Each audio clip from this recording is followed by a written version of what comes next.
Halo, kembali lagi bersama saya dan bersama bapak saya ya. Kali ini akan membahas apa, Pak? Pengalaman ziarah ke makam Sunan Kudus. Pengalaman ziarah makam Sunan Kudus. Ya, boleh diceritakan. Ya, sebelum saya bercerita, lebih dulu saya katakan bahwa asal mula saya punya niat ziarah ke makam Mbah Sunan itu kan awalnya saya punya anak 3 sekolah di Kutsia. Kutsia sementara pendirinya kan generasi Mbah Sunan Kudus yang ke-13 kalau tidak salah ya, KHR Asnawi. Ya. Itu pendiri sekolah Kutsia.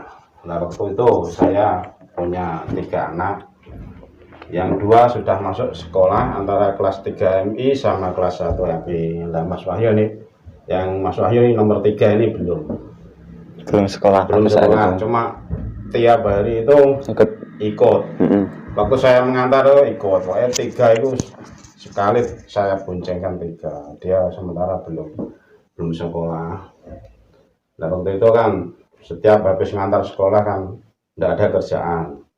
Saya ngantar kakaknya masuk sekolah langsung ke Masjid Menara Al-Aqsa. Di situ cuma duduk santai, jagung-jagung sama teman-teman sesama wali murid yang mengantarkan sekolah tuh. Pagi sampai jam 11 itu biasanya cuma jagung-jagung di menara. Nah, pada saat itu kan omong punya omong. Itu ada yang intinya itu temannya punya anak sekolah di situ, banyak yang tidak sampai. Maksudnya baru MI kelas 5 keluar, alasannya macam-macam. Ada yang tidak kuat biayanya, ada yang biayanya mampu tapi otaknya tidak mampu. Saya itu begitu. Itu malam. Ya, kadang saya berpikir juga, wah, kalau begitu saya juga punya pemikiran yang hampir sama. Wah, jangan-jangan nanti juga saya yang tidak mampu biayanya. Nah, sepintas itu saya punya pemikiran, wah, kalau begitu gimana ya strateginya agar saya ini bisa menyekolahkan 3 ini sampai selesai aliyah, mulai sipil lah waktu itu. Nah, saya timbul pemikiran, wah, kalau begitu gimana, daripada ada kerjaan nganggur mengantar itu acaranya hanya jago-jago di wilayah menara itu. Terus pemikiran saya timbul, enaknya diisi jarah saja. Begitu saya sudah mengantar sampai kelas, pelajaran setelah dimulai, saya keluar langsung. Mulai saya itu tidak jago-jago di Masjid Menara, langsung masuk jarah lah. Kamu juga saya ajak, masih kecil kayaknya. Mulai jarah rutin tiap pagi, setiap habis nganter kakaknya itu langsung masuk jarah sampai sepuas-puasnya. Waktu itu jarah dalam hati saya itu, pemikiran saya itu saya minta doa restu sama Mbah Sunan Kudus, sama pendirinya itu, pendiri Kutsia KHR Asnawi juga saya jarahi. Waktu itu saya suka itu membaca, yang saya baca itu hadroh, tahlil. Dalam tahlil itu biasanya Yasin dulu sebelum berdoa. Saya baca Yasin sampai 7 kali. 7 kali setiap sampai pada ayat salamun qaulam mir rabbir rahim, itu dalam batin saya itu merentek minta pertolongan Allah ya, lantaran Mbah Sunan itu bisa menyekolahkan 3 anak saya sampai selesai. Nah, pada saat jarah itu ketemunya ya, saya itu ketemu orang sudah usia lah. Kalau tidak salah ingat namanya siapa ya, orang Demak itu, Demak Karanganyar apa Dongwaru, usianya sudah lanjut. Pokoknya tiap saya jarah itu ketemu jarah itu bukannya 1-2 kali ya, sampai bulan-bulanan saya jarah. Tapi waktu itu ya sepintas ya, wah bapak ini kok juga sergap ya, jalannya mesti ada apa ini, punya pengalaman apa ini kira-kira. Dia bilang gitu. Ya enggak, dalam batin saya tak batin gitu, wah ini Oh, ada apa-apa. hmm. Enggak mungkin kalau rajin jarah gitu enggak ada timbulnya apa-apa. Ya, cuma saya pedam dulu lah, yang penting niat saya itu dulu. Itu selang waktu itu pada saat sudah masanya kamu itu loh, kamu sudah usia 6 lah itu bisa masuk sekolah, 6 tahun apa 5,5 gitu loh, saya ingat saya. Langsung saya daftarkan usia. Pada saat itu waktu tak bilangin kamu, ayo foto, aku daftar usia. Responnya kamu itu gini, wah aku apa didaftar, saya mau daftar Pak. Ayo, rasanya malah seneng, rasanya seneng. Tapi anehnya itu setelah masuk sivil, dalam kuliah itu kelas pertamanya itu sivil, kalau umum ya TK. Sivil itu tiap masuk sekolah, itu tiap masuk kelas mulai pelajaran, itu malah nangis, wah harus sampai wah gimana ini. Waktu didaftarin syukur semuanya kok, malah itu sudah mau mulai sekolah kok, tiap sekolah mau pelajaran pun nangis. Saya nunggui sampai 3 bulan ya, kalau nggak salah. Wah saya pikirannya harus nggak karuan waktu itu, akhirnya kuat atau enggak saja. Saya juga nggak mengira sampai saat ini sudah hampir selesai aliyah. Saya nggak mengira. Saat itu wah pikiran saya ini hampir putus asa, gak usah sekolah, saya tak pikir itu gitu kok. Mungkin tidak kuat, orang cocok kan. Malah saat itu pemikiran juga timbul gitu. Saya tidak nyangka sampai bisa sekarang. Pengalaman itu yang paling berkesan bu itu. Saya juga tidak nyangka, dulu rankingnya itu nomor 2. Nomor 2 dari belakang. Satu kelas itu tidak salah sesuainya 23. Mungkin rapotnya masih ada itu. Rankingnya itu 22. Yang paling ke bawah itu Terry orang bilang tuh sama saya, ingat saya. Saya tidak nyangka sekarang bisa ranking, atau yang kemarin bisa itu ranking 1, ranking 2, 3, 4 pokoknya. Wah saya tidak nyangka. Saya mungkin ya saya renungkan seperti dulu kan mungkin ada barokah juga ya apa itu dalam jarah saya itu waktu itu sama Mbah Sunan Kudus. Nah itu sepintas cerita yang masalah kamu. Nah, tapi waktu itu kan saya tanya yang tadi loh, orang Demak tadi ya. Tadi itu saya beranikan diri. Waktu dia tuh apa itu jago lah di mana tak dekati. Pak, dalam pengalaman nih Bapak itu gimana Pak? Dalam jarah itu faedahnya apa aja Pak? Bisa rutin Pak? Saya tak tanya, menurut saya sesuai itu Bapak itu seolah-olah tidak merespon. Terus tak alihkan dulu pertanyaan saya. Pertama, Pak, kamu itu usia segitu itu gimana Pak? Ekonomi tiap hari, saya lihat kan tidak kerja, tidak ada kerjaan, tidak apa kok masih bisa sampai putus tiap hari, jarang ngaji. Nah, kalau pas ngaji itu ya juga ketemu, ada Jumat Fajar itu ngaji nih bahasa Roni ya saya ketemu juga. Nah, ekonomi sehariannya Bapak itu apa? Ya, lama-lama kalau tak tanya itu malah dia bisa diajak jagong, usianya kan selisih banyak mungkin. Lebih tua Pak. Tua, jauh usianya itu udah mbah-mbah. Lagi ngomongin Jawa ini, aku cara bahasa Jawa ini aku ora di kerjaan lan apa, aku ya ora di bojo, ora di keluarga. Ning aku duwe dulur jumlahnya 3 tak 4 wis ana sing duwe pondok. Ada yang punya pondok di Sragen. Dan dia sendiri tiap hari gimana Pak? Tani.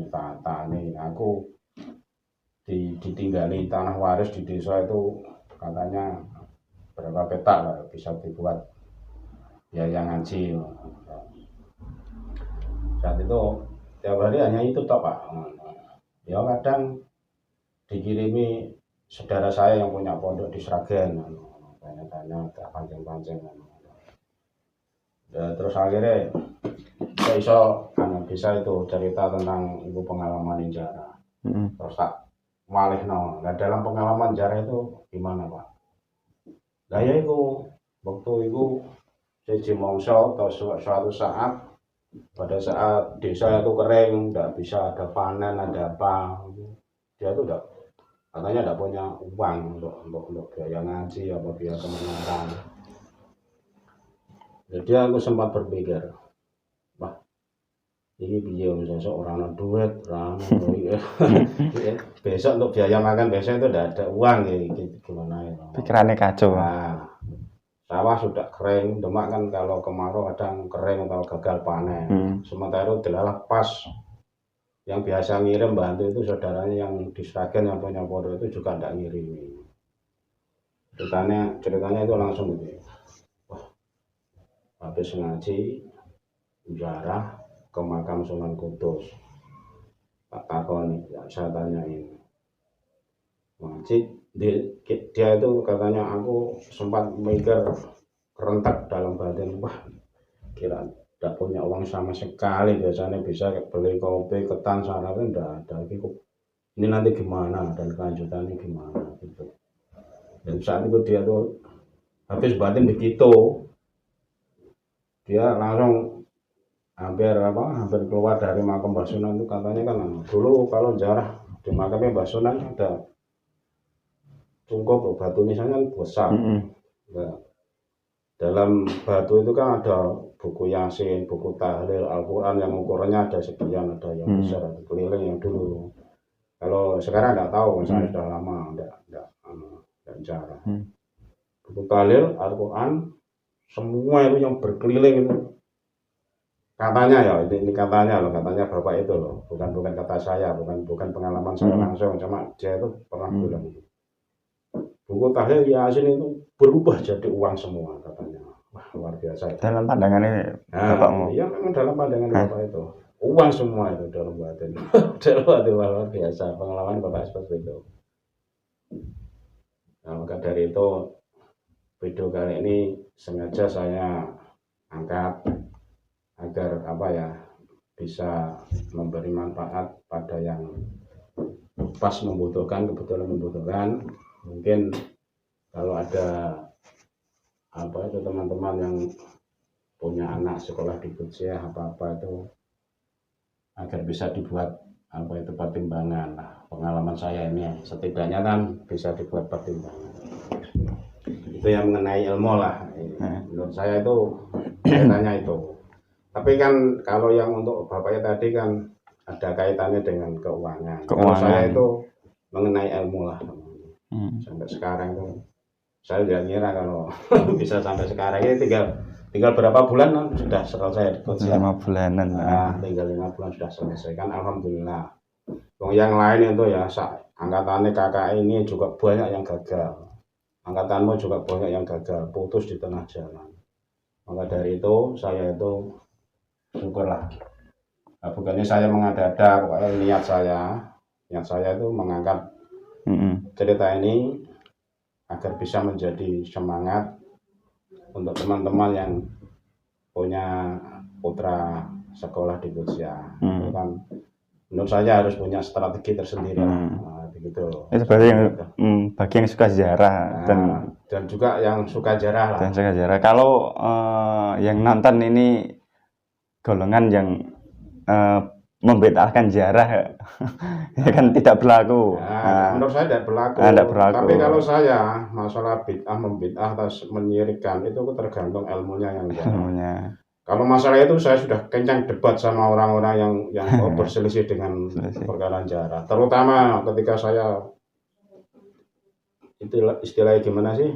Waktu di Solo itu ternyata itu banyak yang nggak sepaham dengan kita, terkecuali ya Masjid Riyad itu. Masjid Riyad itu kan memang kan ahli sunnah wal jamaah. Kalau yang ada di sekitar golongan sebelah lah. Nah itu balik Pertanyaannya itu kalau menjebak, kalau itu mesti aneka warna, tapi saya sudah kenyang.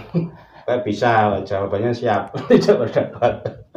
Kalau di kulon kita aku apa ada hadis ku man aana ala mayitin bidzikrin aw qiraatin istaujaballahu lahul jannah. Ini kan pemahamannya apa bagi golongan kita kan dianjurkan ziarah kubur. Tapi kalau ya golongan sebelah kan ya bid'ah dolalah. Itu udah usah dianu menurut saya kok. Itu kan termasuk tidak sealiran ya. Tidak Buat sealiran. apa kalau dilayani buang-buang waktu lah, buang-buang energi. Debat kayak setan. Nah, itu menurut saya gitu. Mending kalau enggak ya enggak, tapi jangan saling menghargai saja menurut saya. Saya juga menghargai situ. Enggak apa-apa. Itu satu. Saling toleransi. Nah, yang kedua itu bagi yang suka ziarah, sepaham saya itu kalau hanya satu kali, menurut saya itu kurang. Kalau sudah mendingan ziarah, menurut saya lebih bagus tuh rutin dulu. Karena apa? Menurut saya ziarah hanya satu kali itu bisa saja ya ketika ziarah ke makam Mbah Sunan Kudus itu mungkin tidak ketemu, mungkin Mbah Sunan lagi kemana itu bisa jadi. Kidolan. Nah, tapi kalau tiap hari, guyon. tiap hari itu mungkin nanti suatu saat tetap ketemu. Nah, itu. Dan tapi kalau terlalu percaya dengan ziarah, tidak percaya sama yang di atas itu kan sama saja agak keliru apa? Nah, ya itu kan terlalu percaya 100% ziarah kepada orang ini, saya minta tolong kepada ini dan minta tolongnya kan harusnya kan ke yang di atas. Nah, menurut saya itu beda kan. Sudah beda namanya. Gini loh. Kalau orang percaya itu kan menurut saya gini, orang ziarah harusnya itu gini. Itu enggak apa-apa. Kan yang syirik itu gimana begini loh menurut saya, dia itu mentuhankan misalnya ya dia ziarah ke makam Sunan Kudus, dia itu menuhankan Sunan Kudus lah, itu memang syirik fatal. Selagi kita itulah tidak menuhankan yang lain itu enggak apa-apa. Kalau masalah minta kok sama Sunan Kudus, sering saya diajak debat. Niatnya kan tawasul sama tabaruk ya, tawasul sama meminta berkahnya. Nah, iya. Pertanyaan saya langsungnya balik. Nah, apa salahnya saya minta sama Sunan Kudus? Lah kamu kok ya minta sama ayahmu, minta uang, tangan balik gitu gimana? Terus orangnya menang.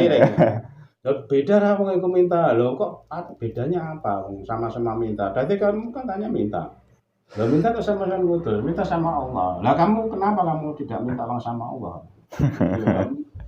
Kalau begitu sudah kenyang. Sudah kenyang ya. Sudah kenyang. Kabeh ku gone Gusti Allah gitu. Kabeh itu gone Allah, minta langsung Allah lah.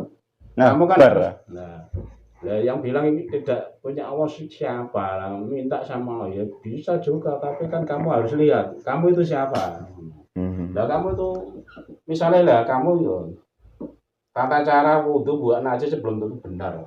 Apalagi kamu usul atau mau hadir usul Allah itu kan ada tata cara. Ada tata caranya. Kalau angger kan belum tentu bisa.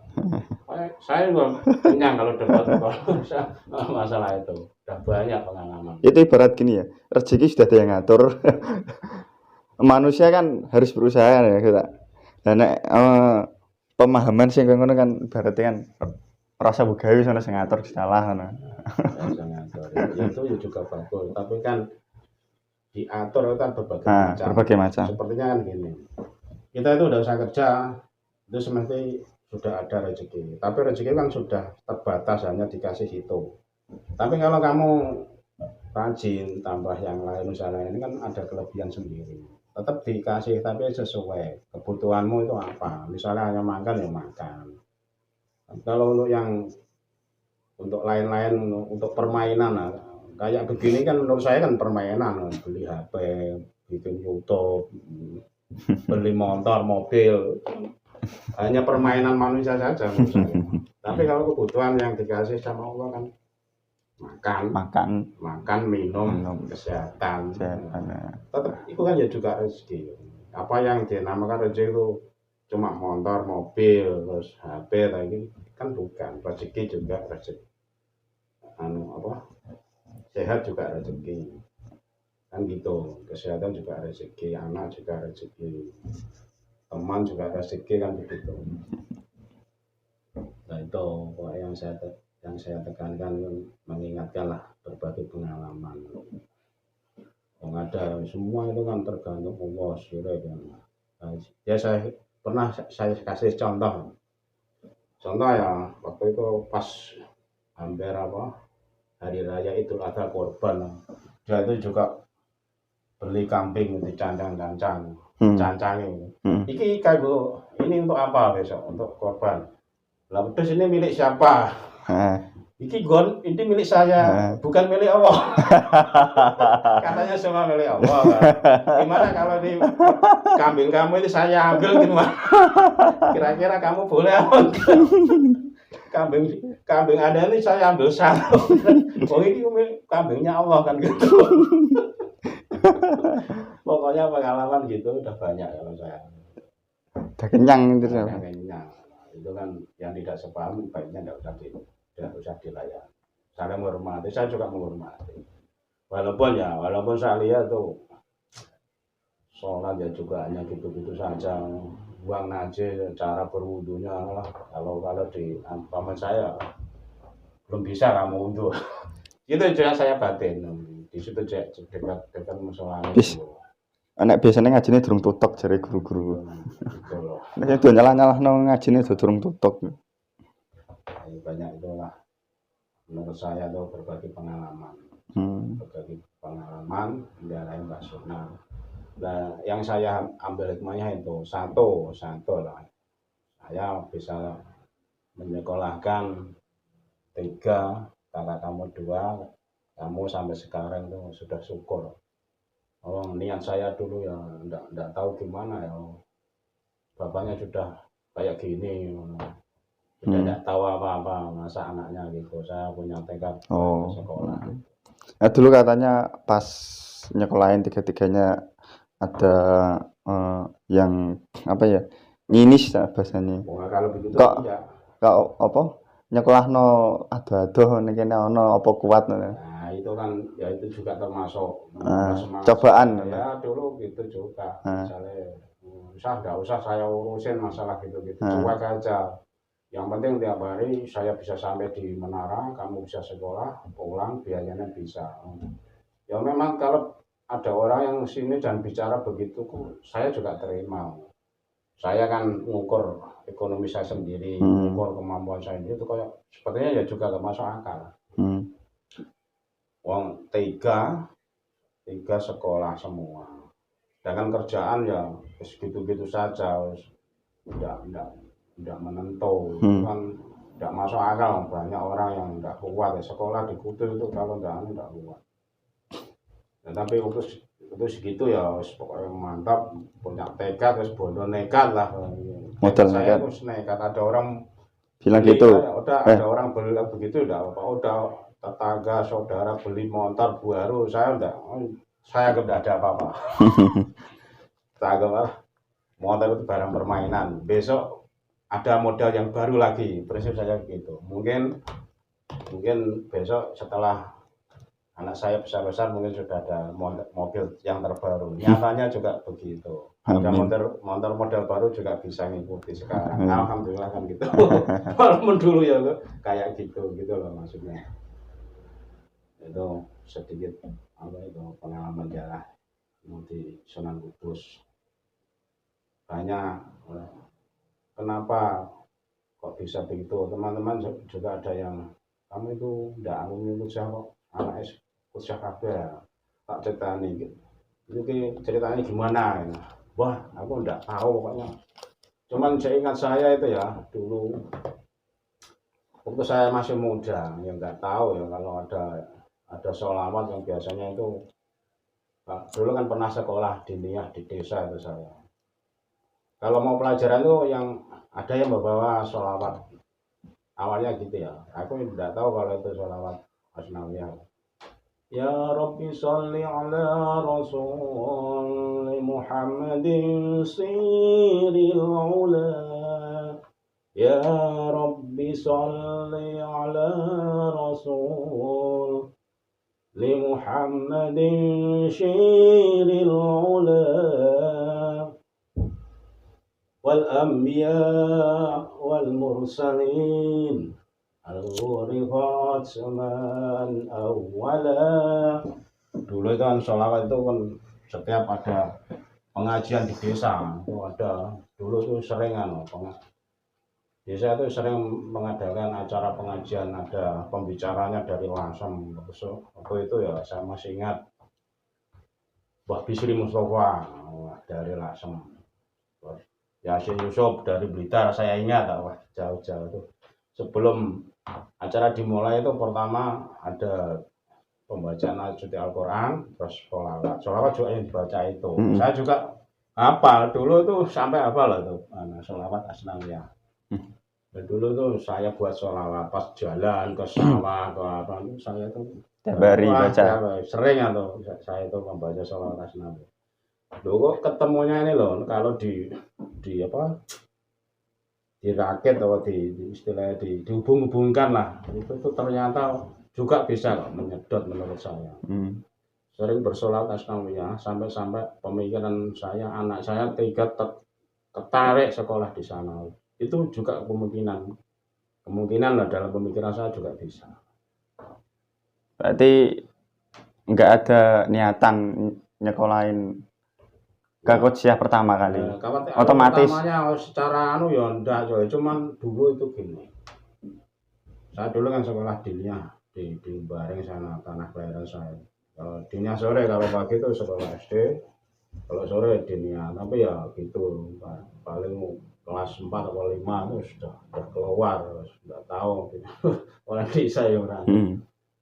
Tapi itulah kawan itu bisa punya, enggak punya. Nah, teman saya itu kan sebagian tuh ada yang sekolah di TPS, ada yang tapi banyak kan Qodsiyah, termasuk Ulil itu loh yang ngajak saya acara Solo itu Qodsiyah itu. Saya sempat batin gini, wah kalau saya minta ikut-ikutan sholat Qodsiyah, orang tua saya tidak mampu. Wah lebih baik saya urungkan lah. Tapi dulu sempat punya niat minta sekolah di Qodsiyah juga. Tapi saya waktu sering membaca sholawat, nggak tahu kalau sholawat itu yang ngarang atau yang menciptakan KHR Asnawi Kudus ya. Pada saat itu belum tahu. Belum tahu. Setelah tahu ya kamu sekolah di Qodsiyah itu. Gitu. Ternyata itu sholawat Asnawiyah yang ngarang itu KHR Asnawi, pendiri Qodsiyah. Ya baru-baru kali ini saya sudah tahu. Ya tahulah kalau itu ciptaannya KHR Asnawi. Saya kira cukup dulu ya. Cukup dulu. Udah lumayan. Udah lumayan. Ya kesimpulannya digitulah pesan-pesan saya itu lah.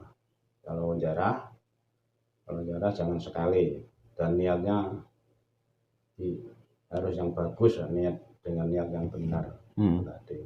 Dan itu tadi terutama tadi loh, kalau ada yang teman-teman yang anaknya ada sekolah di Qodsiyah agar punya strategi sendiri gitu ya. Saya ya. Video selanjutnya kan buat apa Pak? Karena video selanjutnya ya, bahasa apa? Lah, wah pengalaman saya itu banyak. Waktu jagong di apa itu, di Masjid Al-Aqsa Menara itu kan macam-macam. Kebanyakan orang jarah itu banyak masalah. Orang yang peserta jarah biasanya terutama itu masalah ekonomi, utang apalah. Video selanjutnya mungkin itu membahas teman saya yang sampai punya pemikiran mengambil pesugihan, tapi gagal. Mungkin itu nanti gagal mengambil pesugihan. Ya, nanti selanjutnya itu aja. Nanti menarik kayaknya Pak. Itu video yang apa yang akan datang. Itu aja nanti. Gagal mengambil pesugihan. Lebih baik jarah. Gitu. Jarah ke Makam Sunan Kudus. Sementara itu dulu ya. Cukup dari saya. Terima kasih. Halo.